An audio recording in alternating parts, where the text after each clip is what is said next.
आखिर कौन है शैंक्स? क्या शैंक्स जॉय बॉय से रिलेटेड किसी मिशन पे है?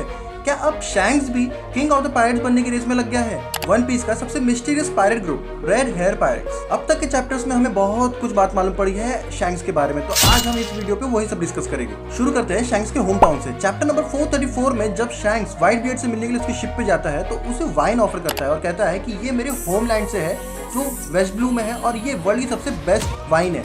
तो ओडा ने सिर्फ इतना ही रिवील किया है कि शैंक्स एक्चुअली वेस्ट ब्लू से है, पर वो वहाँ एक साल से ज्यादा नहीं रह पाया क्योंकि farmer pirate king gold D Roger को शैंक्स एक ट्रेजर चेस्ट में मिला था, वो भी एग्जैक्टली एक लेजेंडरी फाइट के बाद में जो हुई थी गॉड वैली में रॉक डी जेबेक के अगेंस्ट में गार्प और रॉजर ने अलायंस बना के लड़े थे। वन पीस रेड मूवी में जब 5 एल्डर्स मिलकर जब बात करते तब उनकी बातों से हमें मालूम पड़ता है कि शैंक्स एक फिगरलैंड फैमिली से बिलोंग करता है। अब फिगरलैंड फैमिली के बारे में ज्यादा हमें कुछ बताया अभी तक है नहीं, पर इतना तो समझ में आता है एल्डर्स की बातों से कि फिगरलैंड फैमिली सेलेस्टियल ड्रैगन्स थे और इस बात का सेंस भी बनता है कि गॉड वैली में उस समय जब फाइट हुई थी वहाँ पे सेलेस्टियल ड्रैगन्स एग्जिस्ट करते थे। और ये बात एक और बात को भी क्लियर करती है कि शैंक्स आखिर 5 एल्डर्स से प्राइवेटली मिल कैसे पाया। फैमिली की बात साइड में भी रखे तो भी shanks king of the pirates group में था और वो बहुत ही कम एज में अपने फ्रेंड बग्गी द क्लाउन के साथ में उनका अप्रेंटिस बन गया था। मजे की बात यह है कि जब शैंक्स सिर्फ 9 साल का था रॉजर ने उसे अपनी लेजेंडरी स्ट्रॉ हैट उसे गिफ्ट कर दी थी और जब वो 12 साल का हुआ तो पूरे क्रू के साथ में लड़ाई भी चालू कर दिया था। जब वो 13 साल का था तब रॉजर और व्हाइट बियर्ड के बीच में एक लड़ाई हुई थी जहां बग्गी और शैंक्स ने हिस्सा लिया था। वहीं पे पहली बार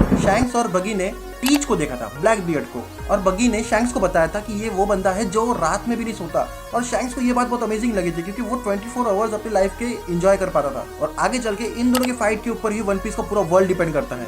शैंक्स और बग्गी की बात करें तो इनकी फ्रेंडशिप बहुत पुरानी है, ये दोनों साथ में बड़े हुए, साथ में लड़े और शैंक्स ही था जिसकी वजह से बग्गी ने गलती से डेविल फ्रूट खा लिया था। और उसी डेविल फ्रूट को कंज्यूम करने के बाद में जब रॉजर अपने क्रू को लेकर लास्ट टेल के फाइनल डेस्टिनेशन के लिए निकले तो बग्गी की तबीयत खराब हो गई थी जिसके लिए शैंक्स को साथ में रुकना पड़ा और शायद यही एक रीजन है कि शैंक्स ने अपने पूरे क्रू में एक भी डेविल फ्रूट यूजर को नहीं रखा है। शैंक्स और बग्गी बहुत रोए थे जब रॉजर ने क्रू को डिसबैंड कर दिया था। शैंक्स तब सिर्फ 14 साल का था और रॉजर के एग्जीक्यूशन के बाद में दोनों अलग हो गए थे। पर अजीब सी बात यह है कि आज दोनों भी एम्परर है, पर शैंक्स जब 17 साल का हुआ तो वो निकल गया अपना खुद का एक पायरेट ग्रुप बनाने के लिए।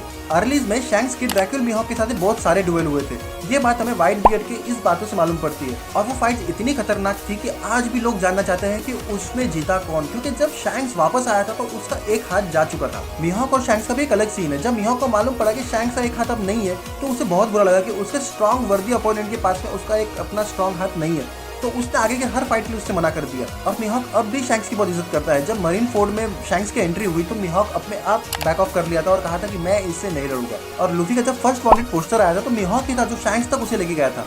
शायद मिहोक के पास शैंक्स का वीवर कार्ड है, नहीं तो इतने बड़े सी में और उस जंगल के बीच में पॉसिबल नहीं था कि मिहोक शैंक्स को ढूंढ सकता, क्योंकि मिहोक और बग्गी ने दोनों ने ही शैंक्स का क्रू ज्वाइन करने से मना कर दिया था। फिर भी शैंक्स ने अपना पूरा एक क्रू बनाया जो हमने फर्स्ट एपिसोड में ही देखा था। शैंक्स जब 26 इयर्स का था तब उसे एक चेस्ट मिला था जिसके अंदर उसे ऊटा मिली थी जो हम वन पीस रेड मूवी में देखे थे। अब क्योंकि शैंक्स भी रॉजर को एक चेस्ट में मिला था तो शैंक्स ने ऊटा को अडॉप्ट कर लिया और अपने क्रू में ज्वाइन कर लिया। रेड हेयर पायरेट्स में से कोई भी डेविल फ्रूट यूजर नहीं था, पर शैंक्स को एक फ्रूट में बहुत ज्यादा इंटरेस्ट था, गोमू गोमू फ्रूट या फिर ह्यूमन फ्रूट। क्या शैंक्स को इस फ्रूट के असलियत के बारे में पहले से पता था या फिर बस रैंडमली उठा लिया था? पर अगर शैंक्स की बात हो तो कोई भी चीज रैंडमली नहीं होती है, उसे पता था वो फ्रूट के बारे में। तो क्या शैंक्स नेक्स्ट जॉय बॉय को ढूंढ रहा था? और अगर हाँ तो वो कौन हो सकता था? क्योंकि लूफी ने तो उसे शायद गलती से खा लिया था या फिर वो डेस्टिनी थी, पर अगर शैंक्स किसी और के लिए ले जा रहा था तो वो कौन था? जो हमें ये सोचने में मजबूर कर देता है कि रॉजर के फाइनल वर्ड्स क्या थे जब उसने अपना क्रू डिसबैंड किया था। क्या रॉजर ही था जिसने उसे कहा था कि ये फ्रूट और जॉय बॉय को ढूंढो और उसे लाफ टेल तक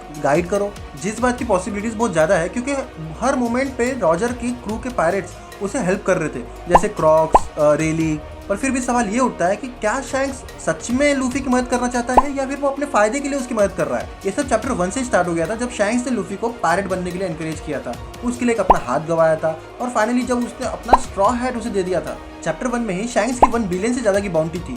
इसका मतलब रॉजर के एग्जीक्यूशन के बाद में सिर्फ 12 साल में ही शैंक्स ने अपना एक बहुत बड़ा नाम बना लिया था पायरेट्स में। फिर भी शैंक्स को ज्यादा दिखाया नहीं गया। चैप्टर 1 के बाद में सीधा मिहोक और शैंक्स को दिखाया गया या उसके बाद में शैंक्स और व्हाइट बियर्ड को दिखाया गया और सीधा मरीन फोर्ड में। और जब शैंक्स और व्हाइट बियर्ड मिले तभी हमको एग्जैक्टली मालूम पड़ा कि लूफी क्या होती है और वो कितनी पावरफुल हो सकती है। और दोनों ने शैंक्स के स्कार्स के बारे में बात की जो ब्लैक बियर्ड से उसे मिली थी। मरीन फोर्ड के वॉर में आने के पहले शैंक्स जाके पहले काइडो को रोका, आने के बाद में अकाइनो को रोका और जैसे ही उसका अराइवल हुआ पूरा वॉर वहीं खत्म हो गया क्योंकि ना फ्लीट एडमिरल सेनगोकू और ना ब्लैक बियर्ड टीच इन दोनों में से किसी को उससे नहीं लड़ना था। और सन गोकू पायरेट्स में किसी की रिस्पेक्ट करता है तो वो व्हाइट बियर्ड के बाद शैंक्स ही है, और हो भी क्यों ना, क्योंकि शैंक्स ही था जिसने आके पूरी वॉर को रुकाया, बहुत से लोगों को मरने से बचाया, और व्हाइट बियर्ड और एज की कबर भी बनाई और उन दोनों को सही जगह दफनाया। शैंक्स बैडास तो है पर क्लासी भी है। गाइस इसी के साथ हु इज शैंक्स का पार्ट 1 हम यहीं खत्म करते हैं। पार्ट 2 देखने के लिए चैनल को सब्सक्राइब करिए, वीडियो पे लाइक करिए। बाकी मिलते हैं अगले वीडियो में। बाय।